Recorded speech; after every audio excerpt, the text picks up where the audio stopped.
You're now watching Wayback Wednesday, sponsored by Floors Glass and Mirror Company, servicing the area since 1977 with residential and commercial work.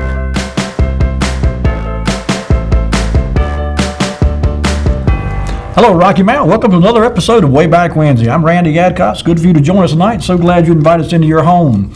Last week's show, if you remember, we left off. We were just getting into some history of radio and TV personalities from Rocky Mount, and we got to talking about some names and some people that many of you remember from their start here in Rocky Mount in the radio business or the TV business.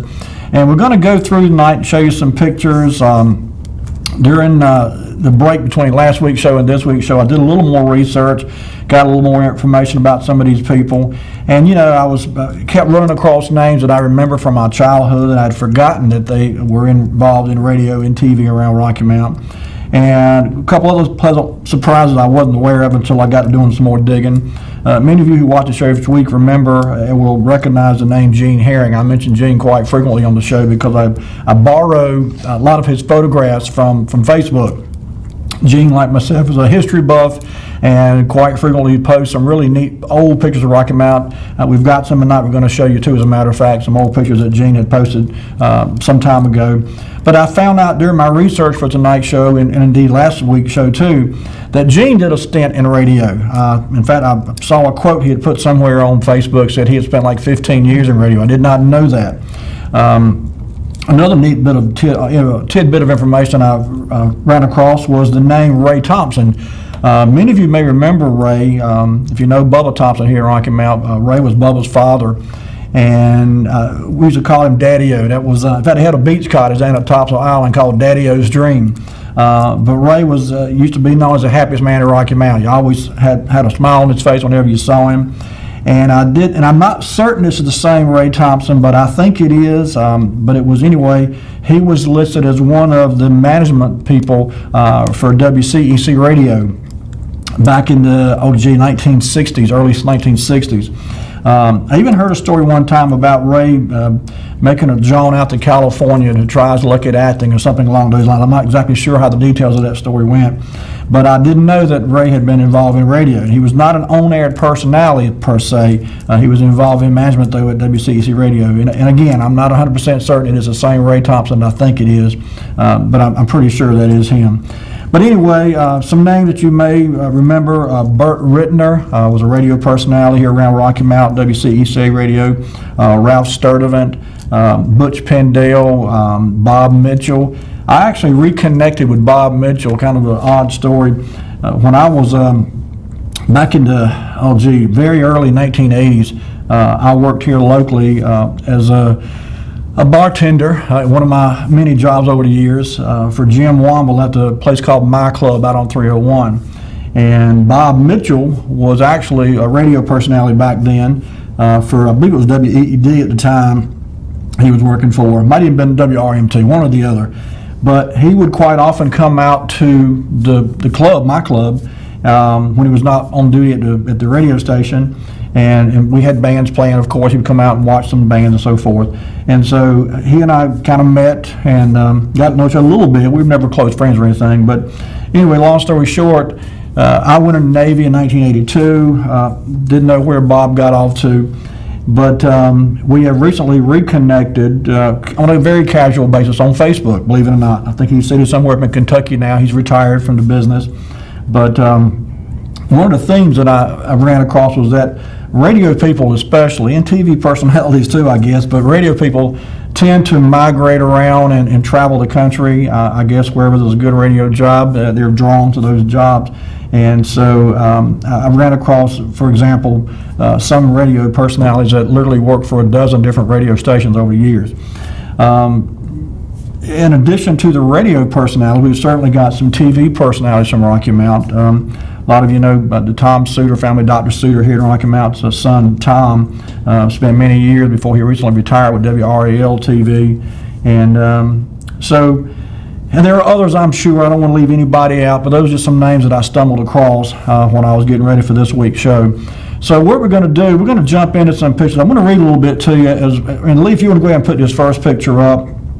Ray Wilkinson certainly was one of Rocky Mount's more well-known sons, native sons, I should say. Had a very long and illustrious career in radio and in broadcast television. And, one of my fondest memories as a child is hearing Ray read the farm report on the radio.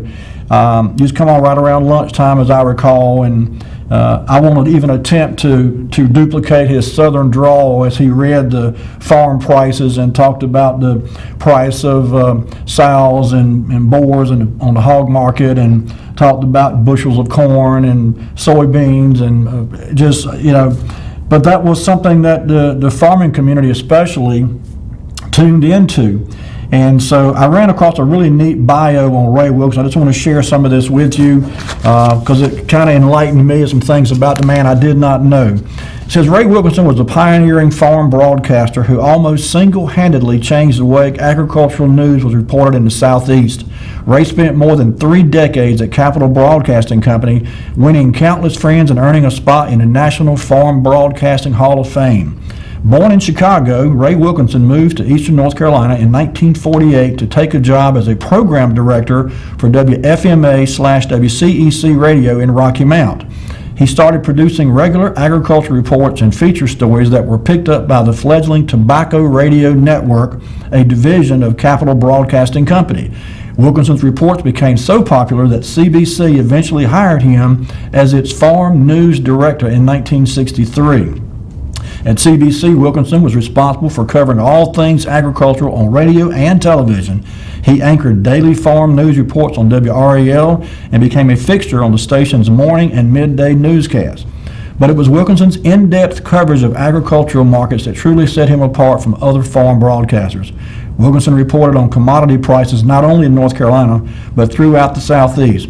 Colleagues describe him as a walking encyclopedia of farm facts, lore, and knowledge. Farmers recognize him as Uncle Ray, their voice, their friend, and champion. Ray was a savvy businessman. As general manager of the Tobacco Radio Network, Wilkinson was instrumental in developing a multi-state, commodity-oriented radio network. He's credited with expanding TRN from a handful of radio stations in eastern North Carolina into a regional chain stretching from Virginia to Florida. But he didn't stop there. He took CBC's Farm Reporting Global. Wilkinson organized and produced the first World Tobacco Teleconference in 1991. He also produced market development reports from Europe, Asia, Africa, the Soviet Union, and the Middle East. For many North Carolinians, it was the other Ray Wilkinson that they remember, the one who made them laugh. Early in his career, Ray began telling jokes about 2 fictitious country bumpkins, Cecil and Leonard. And the tales endeared him to fans far and wide, young and old. Ray was invited to speak at conventions throughout the country, and before long, his hayseed duo was almost as famous as the farm reporter himself. When Ray Wilkinson retired as CBC vice president in 1995, he passed the broadcasting torch to his son, Dan, who at that time was a rising WRAL farm reporter. 8 years later, Dan died suddenly at the age of 45, and the death took a toll on his father's boundless optimism. But as Ray would say later, life is about change, and that means accepting the bad with the good. There's more to this article, and I don't want to take the whole show reading about Ray Wilkinson. I think we do have another picture too, Lee. In fact, we've got 3 or 4. If you want to go ahead, we'll kind of go through these. This is actually Lee I believe this is either the Rocky Mount Fair or one of the fairs. It may have even been a tobacco market. I'm not sure, because I saw some pictures, and some of them were headlined as being fair pictures, and some were, captioned as being fair pictures, and some were captioned as being at the tobacco market. But anyway, he's pouring Pepsi Cola. I zoomed in on that at my office, and I was able to read the Pepsi label on that bottle. And this appears to me to be sometime, maybe 1950s, perhaps early 60s. But this was Ray early in his career. It says he actually joined WRAL in 1963, and so he was at WCEC Radio here in Rocky Mount just about from the time it started. I think it started in 1948 actually. So from just about the time it started up until he left here to go to Raleigh to WRAL. Okay, let's go to the next one, and I think this one. This is where one of his famous storytelling events here somewhere. I'm not sure. That almost could be Bob Melton's, not Bob Melton's, but Buck Overton's barbecue. We talked about that a couple of weeks ago, but I'm not sure. I don't come to think of it. I'm not sure of those hanging on the wall. They look like horse bridles and so forth. So I'm guessing that was probably not Buck Overton's. But anyway, he was deep into a storytelling session here for sure. And so let's go to the next picture. And this was him at the WRL Farm News, and this picture was captioned as being 1963. So again, Ray's career spanned many decades, obviously. He was a renowned and much admired and respected radio disc jockey, as well as a television personality. And I think the general consensus was he was generally a good guy to boot. He actually, I think most people really just became endeared to him and his storytelling and his just personality in general. So one of Rocky Mount's native sons, definitely. Oh, we got a call. Let's get this call. Hello there. You on the air? Hey, Randy. How you doing? Hey, I'm great. Harold, how you, buddy? You're on a great subject. I followed Ray Wilkerson through most of his latter career, and he was a great guy. Now, are you going to do a feature on Ray Thompson? Do you have any information on Ray Thompson? I don't, but if you've got something to share, I'd love to hear it. I have a collection, but I would like to hear that bio on Ray Thompson, because he had a somewhat equal role with Ray Wilkerson in that they worked together for several years with WCEC. Right. And, of course, Ray Wilkerson took on the agricultural wing of that broadcasting time, and it was interesting to see what we would say antiquated communication system compared to today's. Absolutely. But they had a mobile unit that went out to the tobacco farms and actually interviewed people in the tobacco harvesting process, all phases of it. And that led him on to greater things in the agricultural reporting world that you just went through. But he was a great fellow, and I'd like to hear if you can collect something on Ray Thompson. I will absolutely do that. Similar career, but they were great personalities to have here at the same time at WCEC. And Joe Warner could fill you in on anything you want to know about those guys, because he was growing up in the station at the time and probably was the bat boy, so to speak. I forgot about Joe, but you're exactly right. Whatever you would do to assist them in their work. Right. Okay, buddy. You got a great show. Thank you. Thank you. Appreciate that. Okay. Yeah, Harold just mentioned another name I forgot to add to my list, and certainly Joe Warner, another radio personality, been around Rocky Mount many years, and so I will indeed. I will get to work and do some research on Ray Thompson. I went to school with a couple of Ray's kids, and I actually know the whole family. They're fine people, every one of them, and I have some. Oh, we got another call. Let's get this call. Hello there. You on the air? Yeah, I wanted to tell you that Ray Wilkerson, I think, also featured a program on the radio. It was called The Old Oak Tree, and he talked, and with this. Really? Yeah. Now, roughly what year was this? You remember?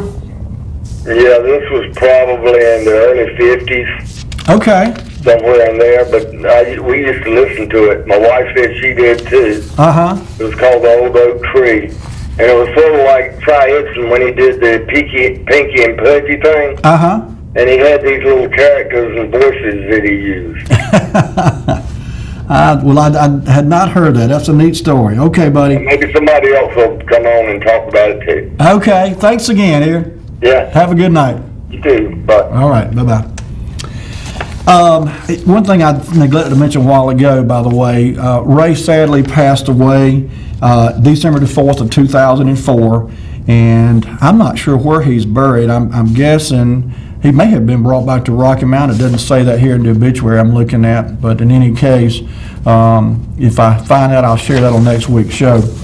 All right, Lee, I'll tell you what, the next set of pictures here, somebody after last week's show asked about Sammy Bland. Sammy Bland certainly was another radio personality who got his start here in Rocky Mount and went on to do good things, so to speak, over the years. And this is him from actually, I think this is WCEC radio also, because he did work out there. And in fact, I've got a little information sheet on the radio station from 1962. And in 1962, the featured air personalities were listed as Ralph Sturdivant, Sammy Bland, they refer to him as Sam Bland there, Bart Rittner, Joe Louis Hunter, Ray Wilkinson, and Mike Warner. So this was in 1962, and just judging by this equipment there and that Mikey's holding in his hand, I'm thinking that's probably somewhere in that time frame, early 1960s certainly. And I wouldn't bet money on it, but that meter up there on top of the radio looks very much like an old meter I used to use when I was in the Navy. I'm not sure what he would be doing with it, but it looked like an old Simpson 260, so it may have been. They may have used it to check something in the station. I'm not sure there. But anyway, Sammy Bland certainly had a very long career in radio and went on to television. In fact, he went to work for WITN. Oh, we got a call. Let's get this call. Hello there. You on the air? All right, you were talking about Sammy Bland. Yes, sir. Association with radio station WCEC, and the name you just mentioned, Mike Warner. Right. He finished high school with me in Rocky Mount Senior High in 1962. Mm-hmm. He is the younger brother to Joe Warner, and those two brothers, his mother was a daughter of Mr. Josh Horn, who owned the Evening Telegram and radio station WCEC and WFMA, the FM version of that broadcast station. Okay. We hit on that last week too, and I'd forgotten it. You just reminded me. We sure did. Yep. So, you say this Mel Warner was the younger brother of Joe Warner? Mike, yeah. Mike Warner and Joe Warner are two brothers. Okay. Mike Warner would have been born about 1944 sometime, and I don't know how much older his older brother Joe Warner would have been, but they are the grandsons of Mr. Josh Horn, who owned the Rocky Mountain Telegram and radio station WCEC and WFMA. Okay. All right, good deal. Do you remember, there's another name listed here amongst the notables of WCEC in 1962. This is under station management, and it's a Mr. Mel Warner. So I'm wondering if he was related to Mike and... I've never heard that name. Yeah, I just happened to glance down and see it, but anyway. All right, buddy, thank you here. Bound to be some kind of connection with that last name of Warner. Yeah, I would think so too. It could have been a third brother maybe, I don't know. That's right. It could have been. Okay, thanks again. All right. All righty. Okay, so I did run, and I think I may have read this last week too, but I will kind of, since Eric just brought this up, a little bit of history, just to kind of recap. It says in 1947, well, here we go. I just identified Mel Warner, the first line of this little write-up here. It says in 1947, Mel Warner and his father-in-law, Rocky Mount Evening Telegram founder Josh Horn, signed on WCEC 810 AM and WCEC FM 107 in Rocky Mount. This is 1947. So Mel Warner was married to one of Josh Horn's daughters. Anyway, it says the stations hired legendary agricultural broadcaster Ray Wilkinson in 48, and along with WRAL-FM and WGBR Goldsboro, started the Tobacco Network. It was sold to WRAL-FM owner A.J. Fletcher and is growing into now known as North Carolina News Network. So anyway, that's who Mel Warner was. He married one of the daughters of Mr. Josh Horn, who owned the Telegram, and I guess this Mel Warner became a partner with his father-in-law in the radio station in 1947, it looks like there. So anyway, Lee, we got another caller. Let's get this call here. Hello there, you on the air? Hello, Harold. I just wanted to ask, had anyone Had anyone talked about the first location of the station? Not yet. Was it somewhere prior to it being on Highway 97 out there? Oh, yes. Yes. Okay, where was it? It was on the corner of Church Street and cat a corner across from the First Methodist Church. It was actually around the corner, so to speak, from the Cameo Theater. If you remember where the Cameo Theater, well, not the Cameo, the Center Theater. Center, okay. The Center Theater was almost up near the Church Street, and it was an old house established there. I'm sure there's pictures around in the Killebrew collection. There has to be pictures of the old house that they first, I think, was their first radio station. I'll have to research that and see. So it was. And Mel Warner is Joe Warner's father, as Eric was saying. Okay. Or someone was saying. Okay. So the Warner brothers grew up in that radio station. It would be interesting if you could obtain some information from Joe Warner, because he continued to operate the station to more recent years than anyone else in the Warner family.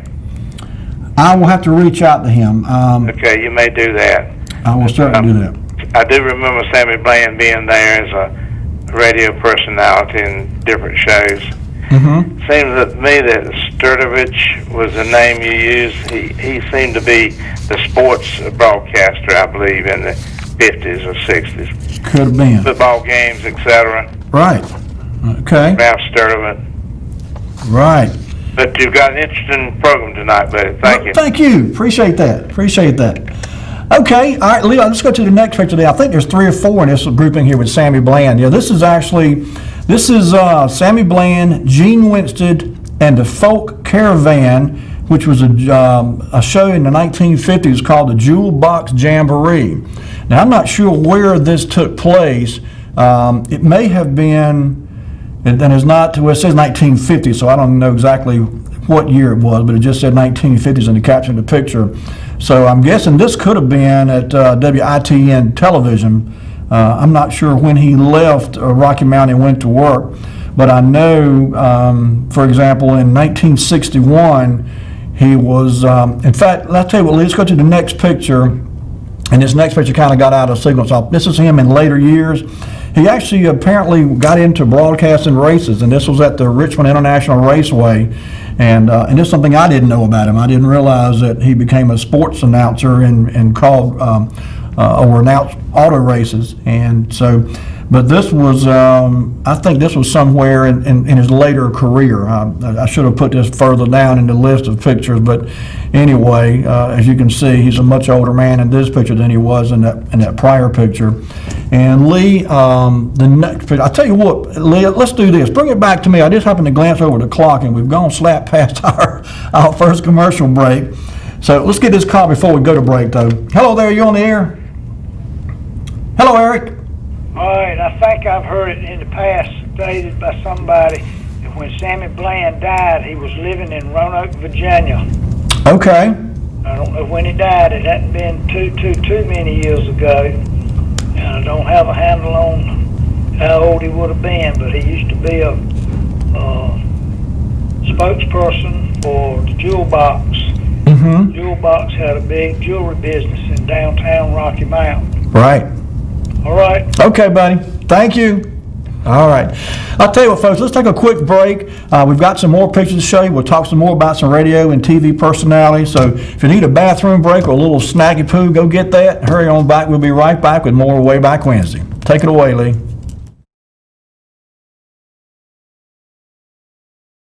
You're now watching Wayback Wednesday, sponsored by Flora's Glass and Mirror Company, servicing the area since 1977 with residential and commercial work.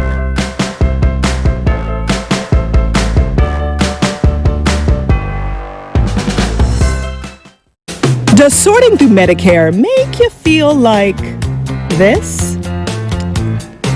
Don't worry. Be happy. For any of your Medicare questions, just a simple call to your local team of licensed, customer-friendly agents. can get you from here to there. Imagine getting the most out of your Medicare. Call 833-232-8880. I'm Daniel Moss, owner of Cornerstone Funeral Home, and I'd like to invite you and your family to give our family an opportunity to serve you in your time of need. And we offer a full line of funeral services, everything from visitations to graveside services to cremations on site with a live crematory, as well as a banquet hall to meet the catering needs of our families that we serve. We offer catering service. We offer refreshments prior to visitations and services of our family. And we want to invite you to come and experience the difference here at Cornerstone Funeral Home.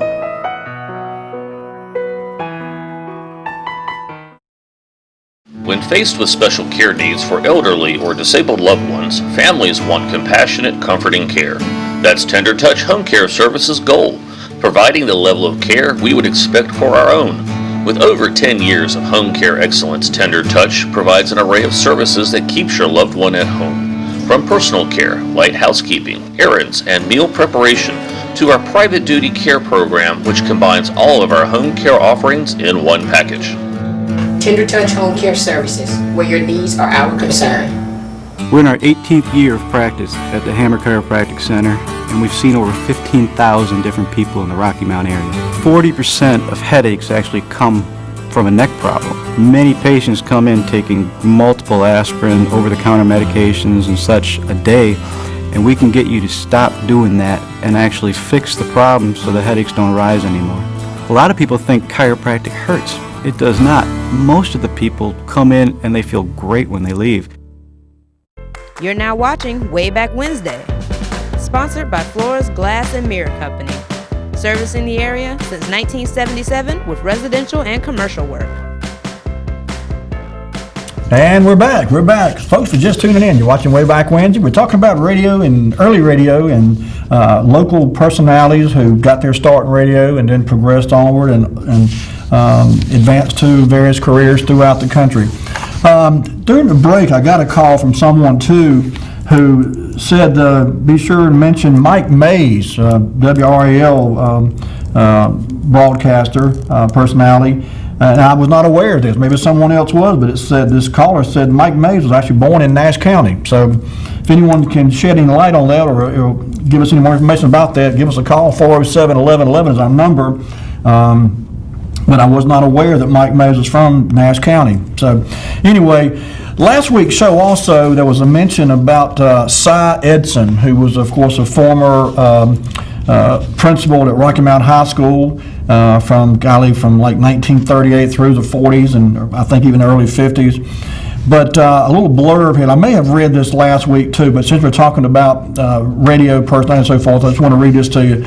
Every year at Christmas time, Cy Edson was the radio voice of Santa Claus and the elves Pinky and Pudgy on WEED AM/FM in Rocky Mount. As principal of Rocky Mount High School in 1938, he set up that. Oh, we got a call. Let's get this call. Hello there, you on the air? All right, the person you just made comment about, Mike Mays, who currently works at WRAL television. Right. I think that person who gave you that information was talking about a person named Mike Moss, who used to be a weather TV person with WRAL, who retired a few years ago. You know what? I think you're right, Eric. From Nash County, and he went to high school with my sister-in-law. Mm-hmm. Where did he go to school? Do you know? Well, where? He went to school at Northern Nash High School. He was, I think, the same age as my sister-in-law. Okay. He would have been born in the late 50s. Okay. And I think that's who they're giving reference to about being born in Nash County. I seem to recall hearing that in the past. I think you're exactly right. He's been retired or whatever from WRAL for some time. He has indeed. He was a tall, thin guy, and he was a weather person. Yep. All right. I remember him. Okay, buddy. Thank you. Okay. Before the call, they were talking about Cy Edson, who was a radio voice of Santa Claus and the elves. Back in it says 1938, he set up a daily 4 p.m. radio broadcast from the high school building that engaged over 500 students. Later, he founded a radio broadcasters club, When he attended the University of Florida, he roomed with future actor Buddy Epson from the Beverly Hillbillies and Barney Jones fame. So we mentioned Mr. Edson during last week's show, but I couldn't remember if I'd shared that with you in last week's show. I want to make sure I got that out tonight's show. So we were talking about Sammy Bland before the break, and I think in later years, Eric mentioned he could be buried in Roanoke, and that would make sense because I think later in his career, he got into, I guess, broadcasting from the races, from, I guess, NASCAR and different various races. And so this next picture, Lee, if you go ahead and put the next picture in sequence up, was from 1961. At least it was captioned 1961, and this picture was actually listed as, okay, the one after this one, Lee, there you go. This was at the Rocky Mount Fair in 1961. As you can see, WCEC, WFMA radio. We got a call. Let's get this call. Hello, caller, you're on the air. Hello. I was just listening to your program and mentioned Mike Moss. Yes, ma'am. Yes, sir. Well, Mike, he's right down the street from me on Fennel Road, and he had a brother, they called him Chip Moss. Okay. And Chip was a friend of my son's. And, yes, I remember him with his father. I worked at Maria Baker for years. Uh-huh. And my husband did too. Okay. Okay. His mother, his father's name was Bobby Moss. Or his mother's name was Nicky Moss. That, I don't know who Bobby's daddy was. He was related to the Moss family. His daddy worked out that Maria Baker too. Okay. But anyway, Nicky Moss, her father owned Robin's Pool Room. I know some people remember that place. Yes, ma'am. Okay, that's her, but they're both deceased now. Yes, ma'am. And another thing about the people in Rocky Mount, does everybody on the farm needs, there was a Slim Short. Yes, ma'am. Okay? He sure was. Slim was on there on Channel 9 for years. Yeah, he was. Yes, he was. You know, and he'd always talk about doing tobacco time. And he always say, hanging that one on the line. And I was a little girl, I better remember it. But there was also on I believe, radio station WEED. Yes, ma'am. My father, Howard Gaganus, Hal Paulus, Mr. Pridgeon, I can't remember his first name, excuse me, and there was also, did I say Hal Paulus? Yes, ma'am, you did. Okay, and there was another, Fonzie Cockrell, and they sang the song through the tobacco market time, roll along, tobacco wagon, roll along. And my father wrote the song. Oh, okay. And I got a picture there. He was standing in front of the microphone, playing his guitar, and the other singers behind him, singing that song. I still got a picture of it years ago. Well, that's a neat story. Well, look, thank you so much for calling in and sharing that with us. We thank you for watching, too, okay? You are certainly welcome. All right. Have a good night. Okay. All right. So the picture on the screen now is obviously it's identified as an atomic fallout shelter. I'm guessing this was a display, and it says again 1961 was the caption on this picture. But Sammy Bland's supposed to be in this picture somewhere. And I'm not sure which one of those he is, unless he's inside the shelter there. But this was in a collection of pictures that supposedly had Sammy Bland in all of them. But I was old enough to be around when this was happening or whatever, but I don't remember, I can't say I remember seeing a fallout shelter at the Rocky Mount Fair, so they must have stopped doing this sometime shortly after this was taken, because I don't remember anything about this. So if anybody does, here's a call, maybe someone remembers this. Hello there, you on the air? Hello, caller, you're on the air. Hey, how are you? I'm great, how are you? I'm doing grand. Just wanted to mention probably one of the most famous names to come out of Rocky Mount and to go into broadcasting. the legend Tom Suter. Absolutely. Yes. Generations at WRAL. Yes, he did. He sure did. I used to play pool with his sister, Antoinette. He was a character. He was very knowledgeable about anything he talked about. Yes, sir. And he did great things for kids. He did indeed. In sports. Yes. I mean, Football Friday, to this day, is probably one of the longest running shows on any TV station. I agree. Absolutely. His extra effort award, I think that they did that on Wednesday nights, recognized kids that were outstanding in the classroom and on the field. Yes, sir.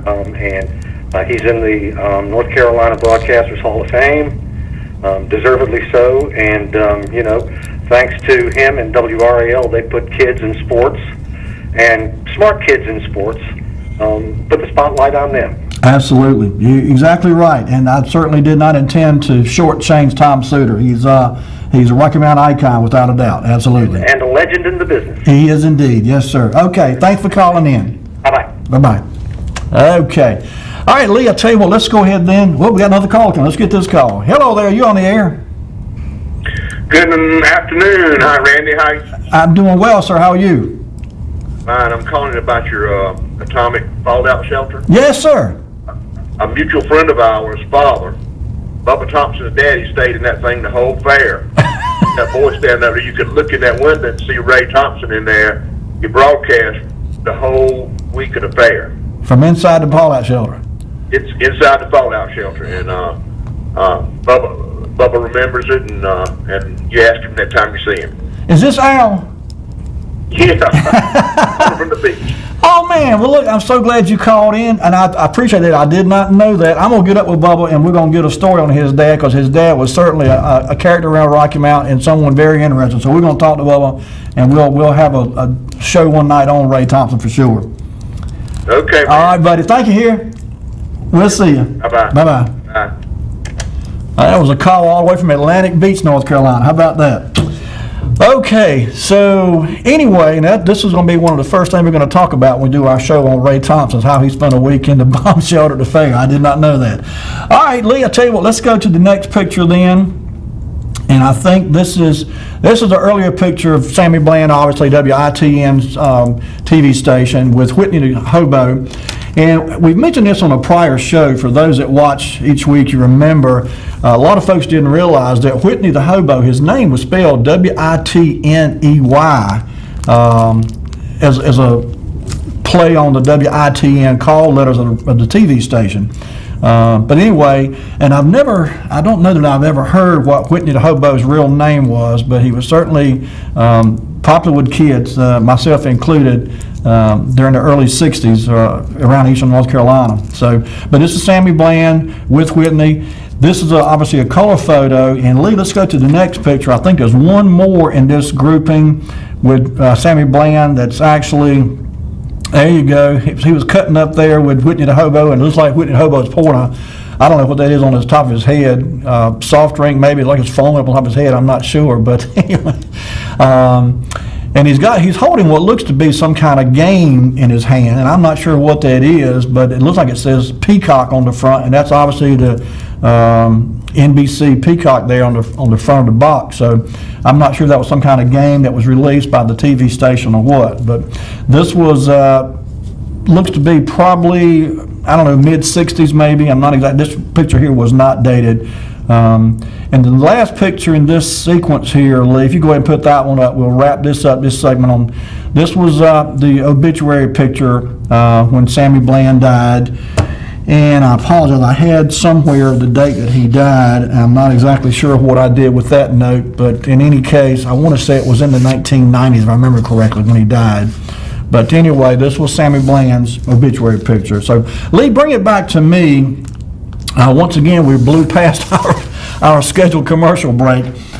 For those that keep up with this kind of stuff, they're supposed to be at 8:20, 8:40, and so we missed the 8:20 and the 8:40. So we're going to go ahead and do a commercial break now. When we come back, we've got some more pictures to show you. Our early pictures of WCEC radio, WEED radio, and we're going to show you some old pictures that are about related to this particular topic. We'll get back into those when we come back. So don't go anywhere, folks. We'll be right back with more Wayback Wednesday.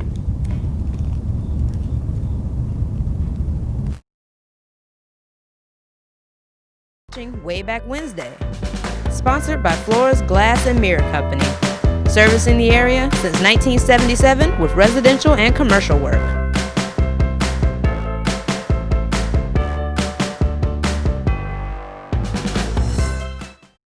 Does sorting through Medicare make you feel like this?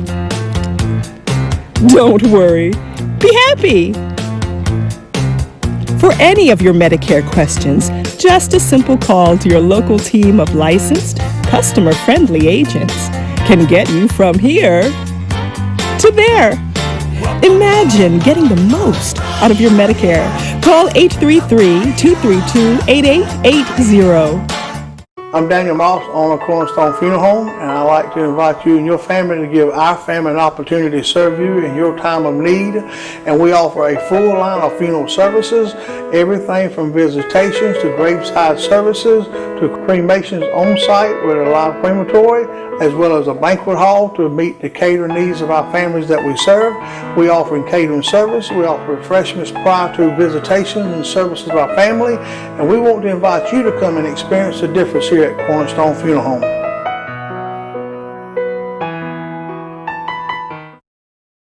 When faced with special care needs for elderly or disabled loved ones, families want compassionate, comforting care. That's Tender Touch Home Care Services' goal, providing the level of care we would expect for our own. With over 10 years of home care excellence, Tender Touch provides an array of services that keeps your loved one at home. From personal care, light housekeeping, errands, and meal preparation, to our private duty care program, which combines all of our home care offerings in one package. Tender Touch Home Care Services, where your needs are our concern. We're in our 18th year of practice at the Hammer Chiropractic Center, and we've seen over 15,000 different people in the Rocky Mount area. 40% of headaches actually come from a neck problem. Many patients come in taking multiple aspirin, over-the-counter medications and such a day, and we can get you to stop doing that and actually fix the problem so the headaches don't rise anymore. A lot of people think chiropractic hurts. It does not. Most of the people come in and they feel great when they leave. You're now watching Wayback Wednesday, sponsored by Flores Glass and Mirror Company, servicing the area since 1977 with residential and commercial work.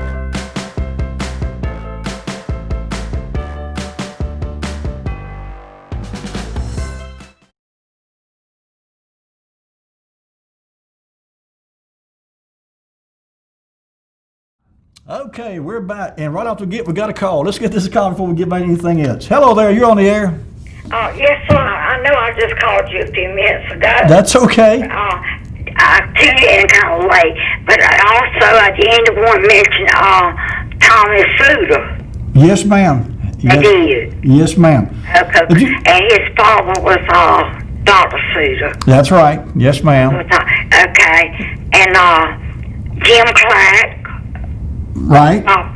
Jim Clark, football player. Yes, ma'am. He's from Rocky Mount. He sure was. Okay. I also they live down the street from me too. Well, I didn't want to leave them out. But I'm so proud of people who come from out like Danny Tower and people went to school, Danny. Yes, ma'am. All right. Well, thank you. All right. Thank you. Have a good night. Okay. During the break, I did a quick Google search, and it seems I was mistaken. Sammy Bland actually died November the 9th of 2018. And it said he was in Harrisonburg, Virginia, apparently when he died. So I'm not sure exactly where that is, but that maybe, I think Eric mentioned somewhere around Roanoke, so that very well could be in that general area. But I didn't realize that he had died that recently, but November the 9th, 2018 was when Sammy Bland died, for those that might be interested. The caller who was just on the air also called in the break and said, be sure to mention Tal Pollard as another radio personality. That was not a name that came up in the list I put together for the night. I do seem to recall either hearing someone else mention his name or seeing it in print somewhere, but he was not in my list. What I came up with was primarily WCEC, WEED, WRMT, and of course WRAL and WITN from the TV stations. And so if anyone would care to share anything about Mr. Tal Pollard, give us a call. 407-1111 is the number. We're glad to take your call. And while we're waiting for that, we'll jump back into We've got some pictures here of WCEC, WFMA. So Lee, let's go ahead and jump back into pictures. And this first little segment here is from 1948. And this was when the WCEC at WFMA station was being built out on Highway 97. And these two unfortunate fellows here had the task of climbing the tower and setting all the equipment, the antennas and so forth, on top of the tower.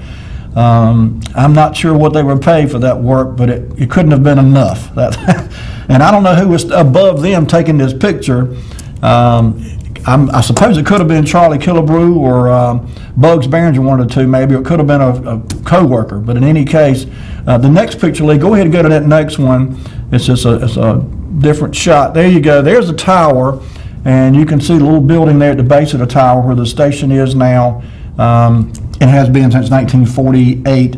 But in any case, to my knowledge, that same tower is still there. I don't recall hearing about it being replaced. Now, it could have had some more aerials and different pieces of equipment added on top of it over the years, but I think that's the same tower that's still out there now.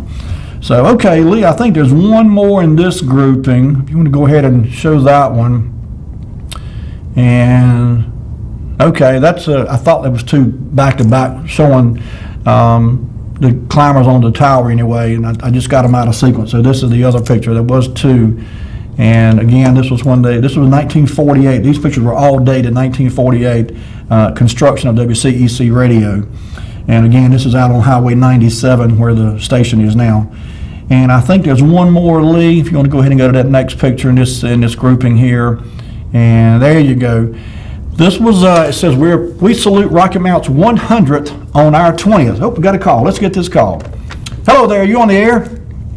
Yes, I was going to throw my 2 cents worth in. Hal Pollard. Yes, ma'am. He had a Saturday afternoon radio show. I forgot what the name of the group was. Mm-hmm. But they were, it seems to me, I think it was WEED was the name of the station.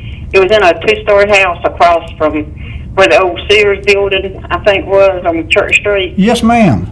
And anyway, they invited local talent, anybody wanted to sing, to go and sing on their show on Saturday afternoon. Okay. I went there as a 14-year-old and sung on his show. Oh, did you really? Well, what did you sing? I'm curious now. I don't remember. I'm sure it was, shoot, I can't remember his name now. It was an old country song anyway, I can assure you that. Okay, all right. I don't remember what it was. Probably You're Cheating Hard. I think that's my favorite song. Okay, all right. Old Hank Williams. Yeah. Okay. Anyway, they had a show, and anybody could go sing, whether they could sing or not. They got to sing on his radio show. Well, that's a great memory. Okay, well, thanks for sharing that with us. Thank you. Have a good night. Okay. Yes, ma'am. Okay. This picture here, of course, is a picture of the station, and it says, we salute Rocky Mount's 100th on our 20th. So I'm guessing this was probably 1967. That was Rocky Mount Centennial. Oh, we got another call. Let's get this call here. Hello there, you on the air? Yes, Randy. I agree with that lady about Tal Pollard having sort of a country show. Mm-hmm. I don't remember which station it was, but it seems that he was connected to a Wilson radio station.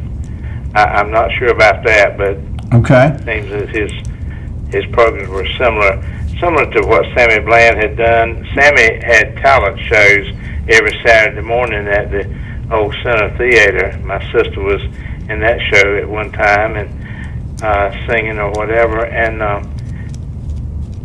Sammy Bland ended up advancing into the NASCAR world of racing.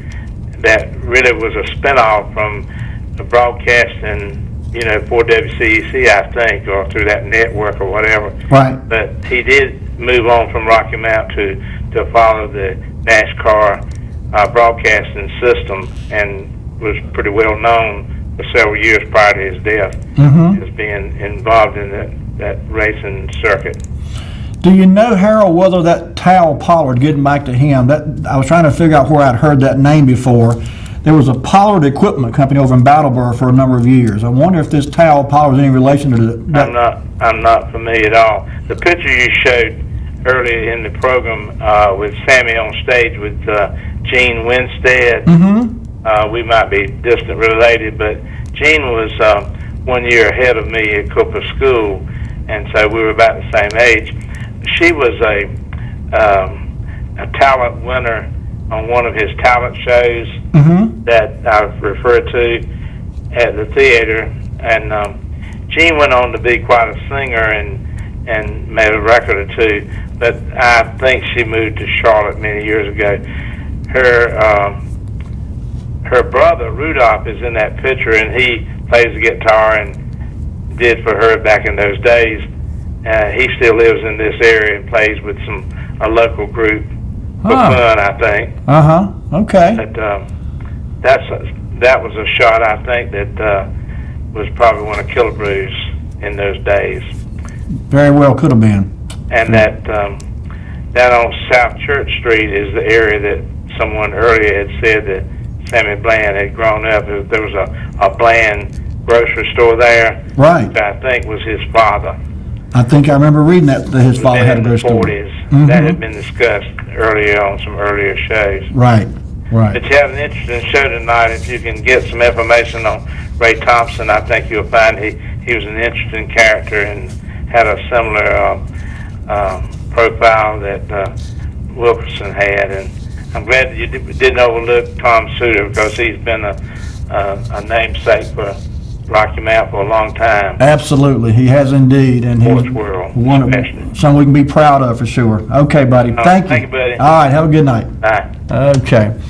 All right, so this, as I was saying, this is the last picture in this segment here, and this was, keep in mind, WCEC went into existence, I think, was built in 1948, and so this would have been, the 100th anniversary of Rocky Mount would have been 1967, and so I guess they were gearing up for their 20th reunion or being in business, 20th anniversary of being in business. It says we're proud to have we got a call. Let's get this call. Hello there, you on the air?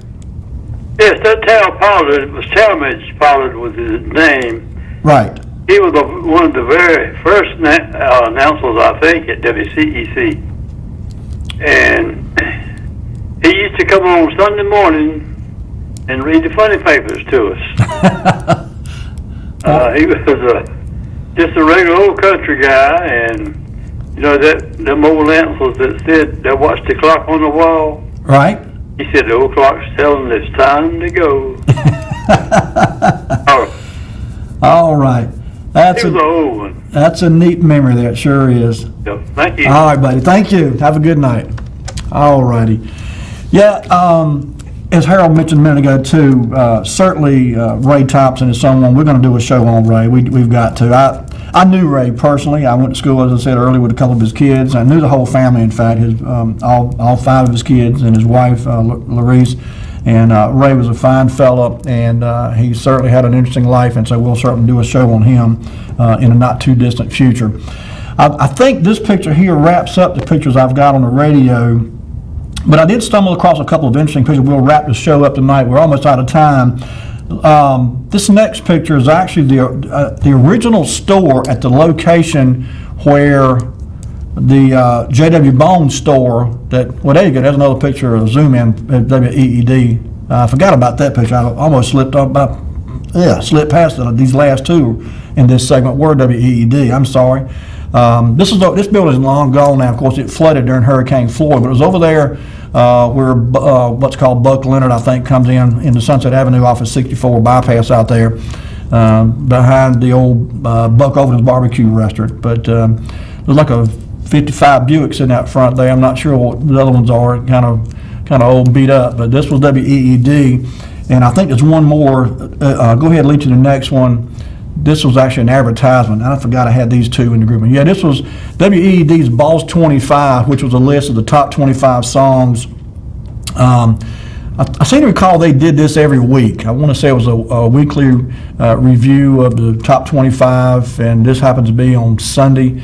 But anyway, this was an ad that appeared somewhere. Might have been in the paper, actually. So anyway, all right. Now, Lee, let's go to the next picture. This next picture is actually this was neat to me. Someone found this picture, and this store was located. This was from the 1870s. And this store was located at the same location where J.W. Bone's store would eventually be built many years later. And a Mr. Batchelor actually has the original of this picture, and he had posted this as a copy of the original, by the way, and he posted it on Facebook. And I never knew there was another building there where J.W. Bone's store was besides that building that's there now, but apparently there was, and this was it. And in the details of this picture, it said on that front row there, and it's kind of hard to see, I'm sure, but if you count from the left, the fourth guy from the left is actually wearing a Confederate soldier's coat. And you got to remember, by this time, this was only 10 years after the war was over with. Oh, we got a call. Let's get this call. Hello there, you on the air? Hello, Eric. How you doing? All right, how about yourself? Yeah, I've never seen this picture before, but the store out there that was known as J.W. Bone's store is Sandy Cross. It opened on New Year's Day, 1950. Mm-hmm. I knew it'd been there a long time. I didn't have been there that long, but 1950 was the day it opened. It was an instant success.